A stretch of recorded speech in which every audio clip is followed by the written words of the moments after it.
warrior dance. 저 사진 찍어야 되는데. Good afternoon, ladies and gentlemen. Today we will be debating on the motion, this House would not place limits on scientific research. On the prop side today we have me, Nami, and Honggun. On the off side we have them. Okay. First of all, I would like to start off by defining some of the terms in our motion. Not place limits on means that we will move the current restrictions that exist in the status quo on scientific research, which is research in the fields of natural sciences. Right now in the status quo, scientific research is being limited by governments, organizations, the treaties that the organizations make, and such. The current limits consist of various laws and treaties that prevent the experimentation and development in the sectors of 1, genetic engineering, 2, weapons technology, and 3, new chemical substances and elements. Our policy will get rid of these limits that these governments, organizations, and treaties are preventing us from doing. Right? So we believe that this debate is going to be a lot about the values. The value that our team's burden is to prove that research is not the responsibility of the creator or like the person that researches itself, but the responsibility of the people who make wrong usage of the research that is being done. Yes. So are you denying any responsibility of the researchers? We are denying. Denying almost all of the. We are denying all the responsibility of the researcher, because we need to have this research to make to strive forward and to make progress in our world. And if we get rid of the research itself, then how are we ever going to make any technological progress?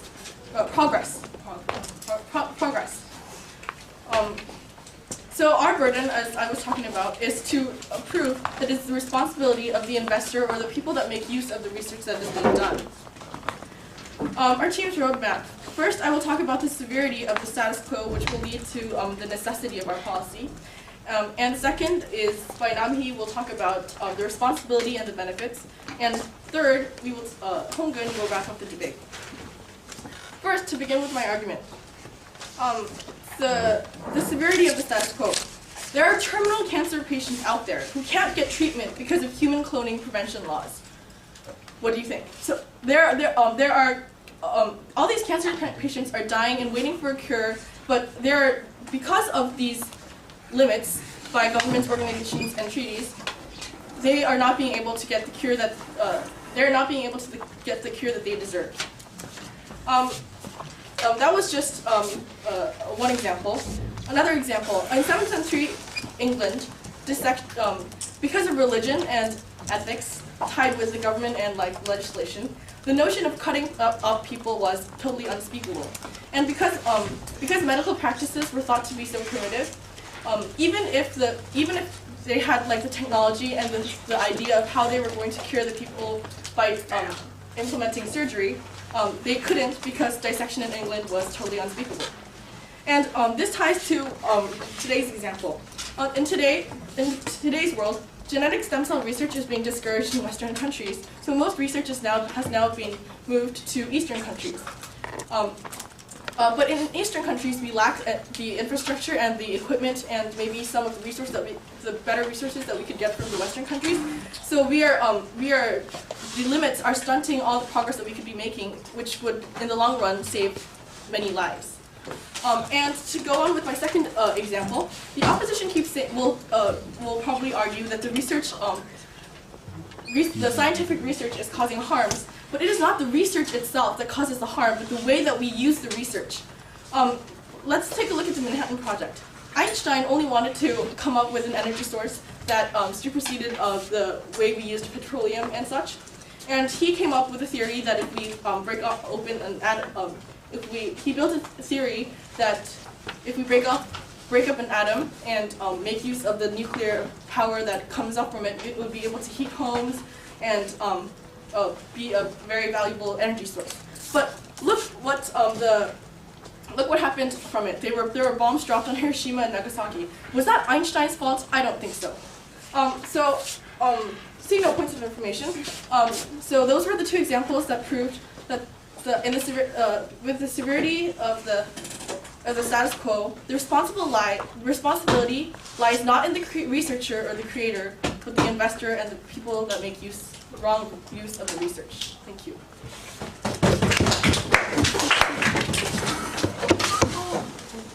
Okay, that was fast. Good.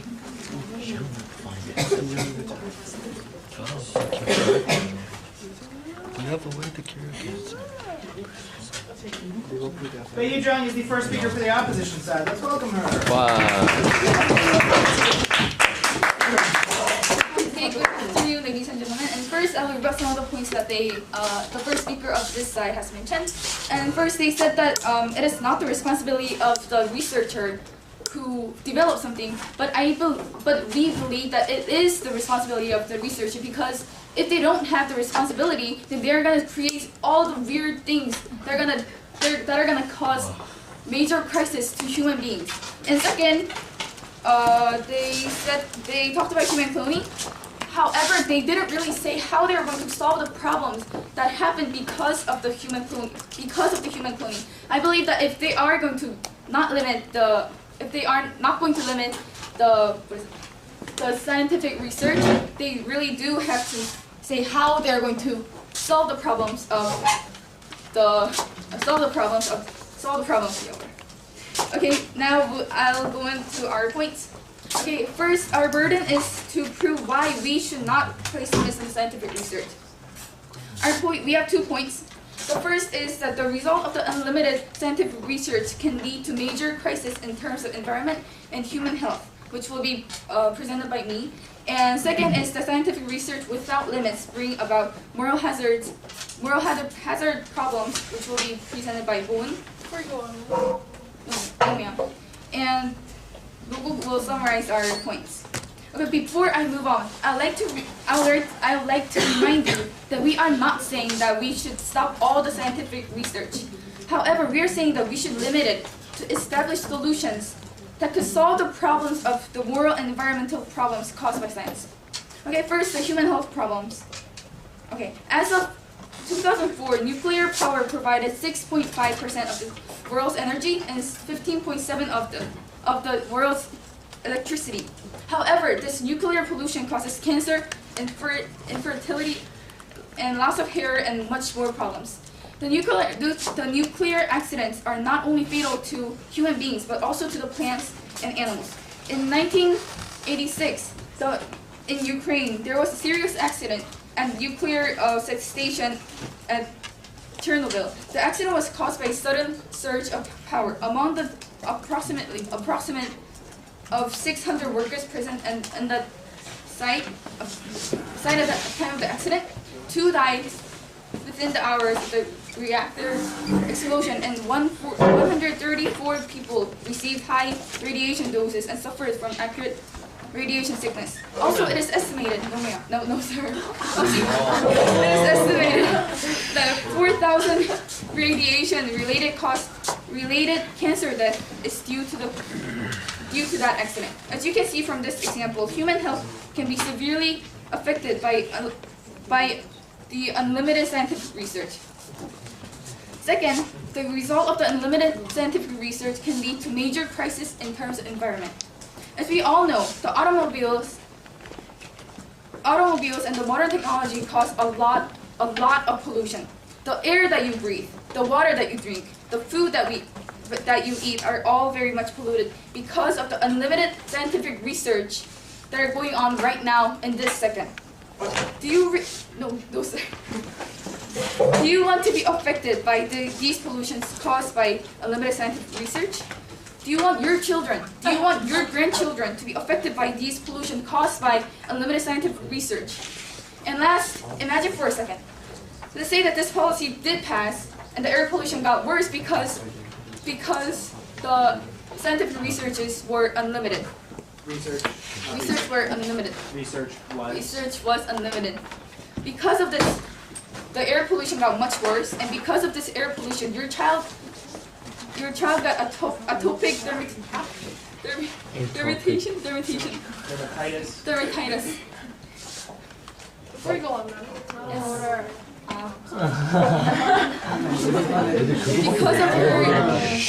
because of her reddened face, her friends tease her and she is unable to play outside. One day your child comes to you crying and says that she wants to play outside and she wants to play with her friends, not getting teased by them. How would you feel?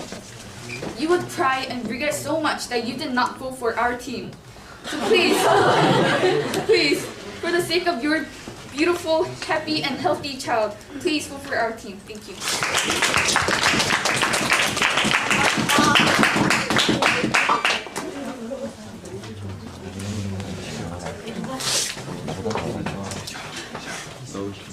You don't have to cry.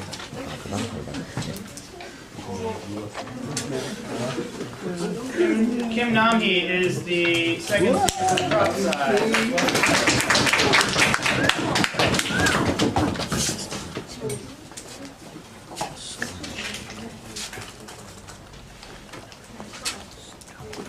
Ladies and gentlemen, I'll first start with regarding the first speaker's points, and she said it is the responsibility, sorry,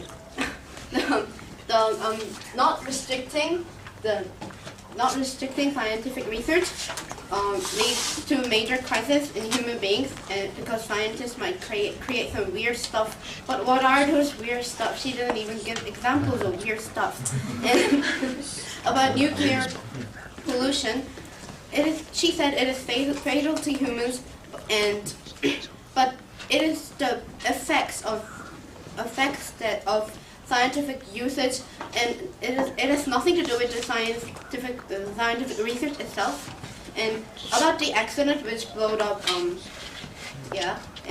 what does it have to do with scientific research? It is the management of the facility which caused the accident. Yes, and I will carry on with our team points. And yes. About the scientific research thing, do you think, well, because of the scientific research there was that accident, so do you think you have to take the responsibility of it? No, it is not because of the scientific research itself that led to those accidents, and I will elaborate this on my later points. Okay, and the pro team does not place limits on scientific research, and I will talk about the second and third reasons. Firstly, responsibility. Ladies and gentlemen, Novel invented dynamite and Einstein invented atomic bombs. And these scientists are indeed the creators of these inventions, but they were not the users of their inventions. It is true that these were key weapons in many wars, but it is doubtful whether it is the scientist's responsibility. Because Novel, when he first invented dynamite, Not novel. Novel? Nobel. Novel. Nobel. Okay, Nobel. Nobel, when he first invented dynamite, it was to blow up mines and build tunnels. But later, against his use, it was used for war. And Nobel, regretting this, he funded the Nobel Prize. And it is one of the greatest prizes in the century. And Einstein, as he was a Jew, he was oppressed by the Germans, so Jewish person. He participated in the Manhattan Project, as William said, and the bomb. Later in 1945, U.S. used the atomic bomb on Hiroshima and Nagasaki, and I know it killed many people, but it also had effect in ending the war.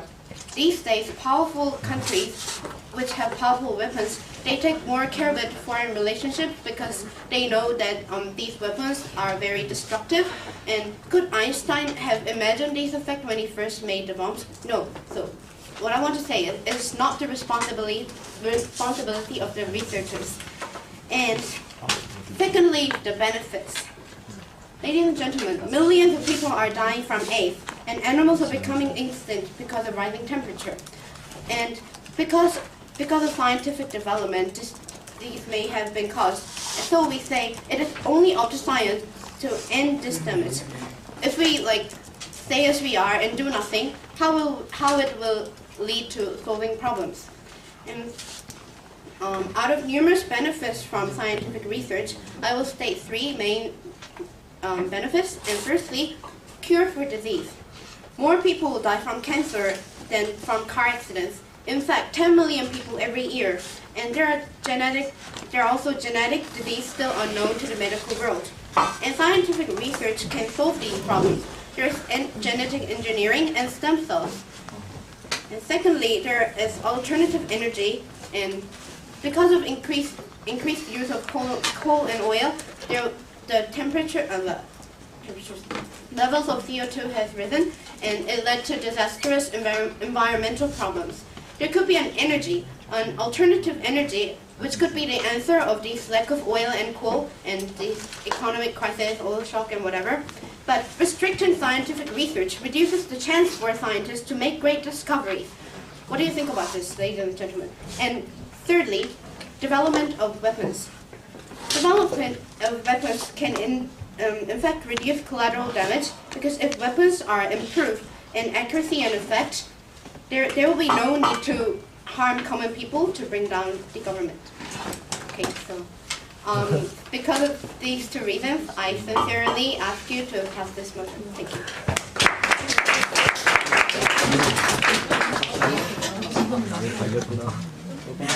After Kim Bowen, we'll hear from two of you guys. Let's welcome her.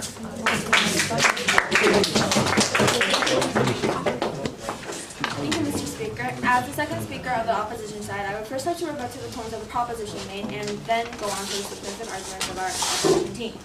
First of all, the first speaker and the second speaker constantly mention that they will deny the responsibility. Asserted. They didn't mention. Asserted. Asserted that they will deny all responsibility of researchers. However, by inflicting responsibility on the researchers, they will be able to experiment with more ethical means and more ethical intentions. And they will be able to consider the consequences for their research. They will, if they have responsibility, they will think both sides, both bad and good. And this will be beneficial for the future scientific society. And also, we are not saying that we will remove all research and ban all research means or all of scientific research. We intend to aim for more ethical means and more environmental friendly means, which I will be elaborating later. And also, they have said that cancer research should be cancer cure should be promoted through research through human cloning. However, the first speaker has said users are responsible for the research that or the consequences that the research has brought, right? Well, so what would you do if the movie The Island comes to reality due to like people who want income from the thank you, ma'am, from the research that they have originally done for human for cancer curing? This is our no, thank you. And they have also said that effects of scientific research has no relation to research itself. However, limitless research is what caused the effects of the scientific, the detrimental effects that we have already experienced in society, and that will continue if limitless research continues. And the last rebuttal is that they have said that it reduces the chance, restricting the scientific research reduces the chance of great development. However, what we want is responsible great development, not just great development. And now I will go on to our arguments. Our argument is that limitless scientific research violates human ethics. And first of all, during the process, the question here is that can even the beneficial result be justifiable with unethical research process caused by limitless scientific research? Well, an example is that human experimentation. Human experimentation is an experimentation where it subjects live human beings to experiments. And it always has the risk of death, and it always inflicts pain. And just a moment. Well, actually, yeah. So because, so are you saying that because this research can result in like inflicting pain and such, we should just not research at all because of that. No, should not what make we're any saying progress. is that we're not banning scientific research. We're just aiming and we're just promoting and we're just saying that scientific research should be ethical, not inflicting pain on humans. Anyway, examples are that Japan, Russia, and Nazis, they have experimented on humans on their prisoner of war, and in ways such as giving diseases intentionally to a person and then giving a medicine that they have discovered. And sometimes this led to death. And most times it was through torture. And also the stem cell research has been a controversy because it used human embryonic cells and fetus, and it extracts when the research extracts stem cell, it kills an embryo, which is a human life, and this is very unethical. And the point about the results is that the scientists have morals also, and what they have said about Einstein developing the theory about atomic bombs. The actual atomic bomb was not invented by Einstein, but a group of other scientists who actually congratulated themselves, but actually feared that the bombs would be reused after the bombing of Hiroshima. And when it was the plutonium bomb was used in Nagasaki, scientists felt responsible for it, and they regretted it. Regretted their invention. And what our side is emphasizing here is that we are not against scientific research. We are seeking ethical and environmental friendly processes. And if you want to live in an ethical, moral, future world where your children can live happily ever after, I beg you to vote for our side.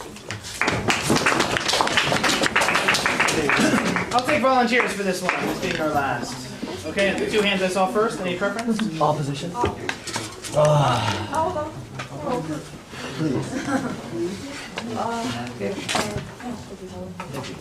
So really. Really appreciate your help. Yes, you may.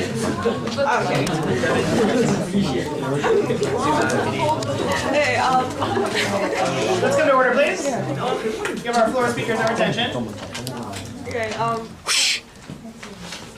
so first they said the nuclear energy, that's like, they say it's bad, but actually 70% of Korea's electricity comes from nuclear energy. So without the scientific research and all that kind of stuff, what do you think like we will replace or combat? And also they were the first speaker, Yujong, was speaking as though the pollution itself was caused by the scientific research. So I think that's kind of wasn't really good. And also, I mean, like according to their arguments, I think then like if we like think about the environment and ethical and all that kind of stuff, then we shouldn't be having all this civilization. I mean, we invented this car. But car pollutes the city. But do you think then we shouldn't have cars and all that kind of stuff? Do you think we should go back to primitives and like live in wooden houses and like ride horses and that kind of stuff? I don't think that's really good. So and also opposition to what extent do you think the scientific research can be limited? I don't think they gave vague criteria on that kind of stuff. They said ethical issues. They spoke about ethical issues, but I don't think ethical is not a really precise way of setting the criteria. So yeah, thank you.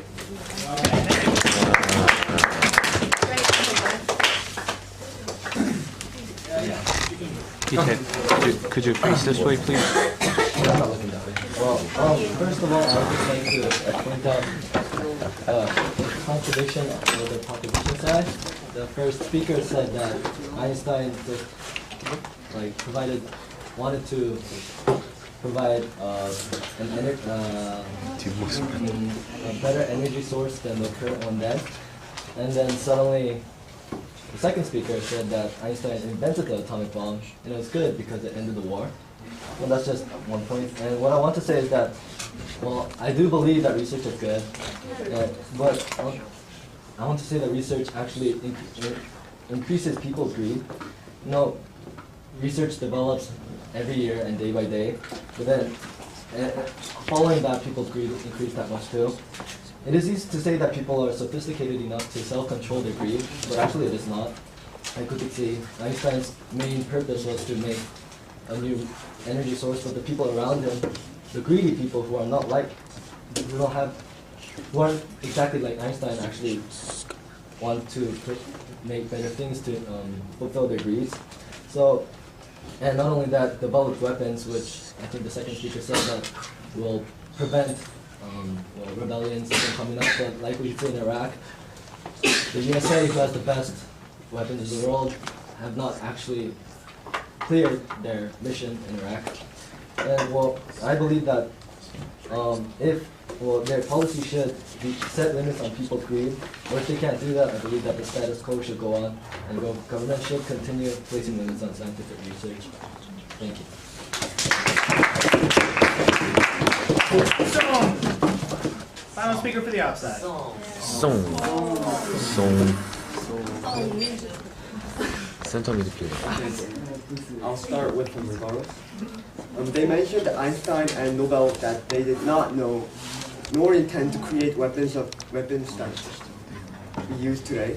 Yes, we are not criticizing them. Instead, we are criticizing the scientists who further researched the dynamite and changed it to the weapon. And next, they did not specify enough about the policy. What limits of which organization would they get rid of? How will they going to do it?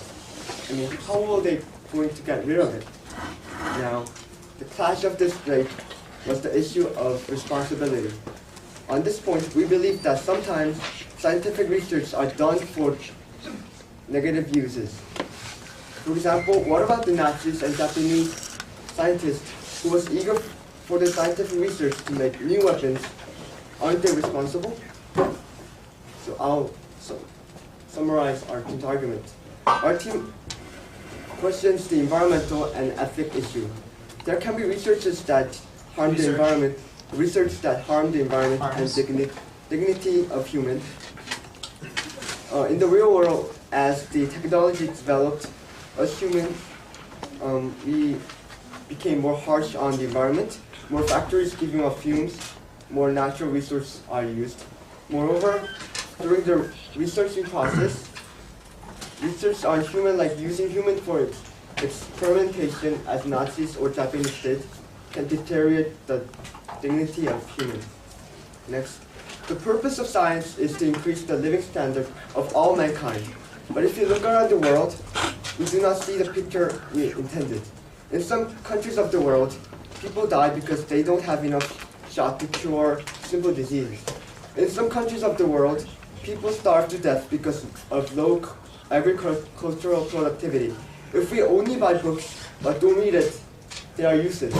Likewise, if we only develop scientific technology and do not apply them, they are useless too. Now is the time when applying developed science throughout the world to distribute vaccines, super beams, or super horns of things that we have already developed, rather than placing greatest importance on developing new technology. Another problem of unlimited research is that the current policy and consciousness is way behind the physical scientific development, which is so-called cultural lag. For example, the unlimited research can increase the gap between the materialized developments and the consciousness and the current policy. So people may not easily adopt new developments, and new developments may not be properly used. For example, the cell phone using culture is way behind the technology of cell phones.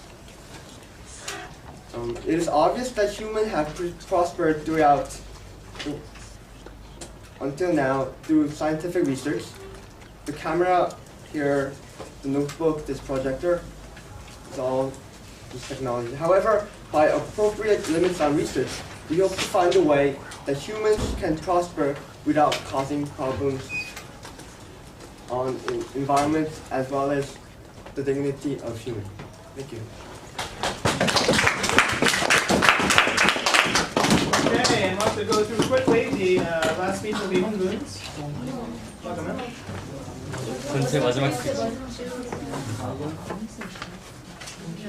Thank you, Mr. Speaker. Ladies and gentlemen, let's shout it loud and clear. Responsibility.